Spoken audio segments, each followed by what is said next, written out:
Ooh, the carb is here.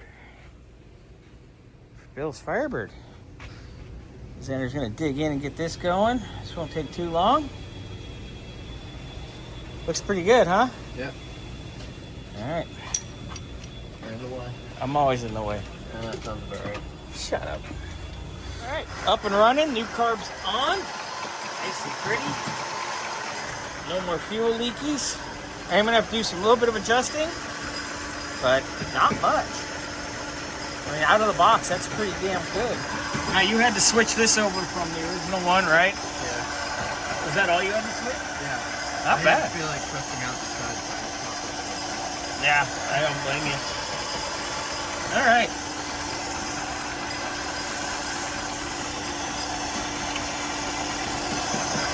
So get me, if you will, a flathead, kind of a skinny, long flathead, please. All right, Xander's gonna go drive it a little bit, and then when he comes back, when it's got heat, do little final adjustments.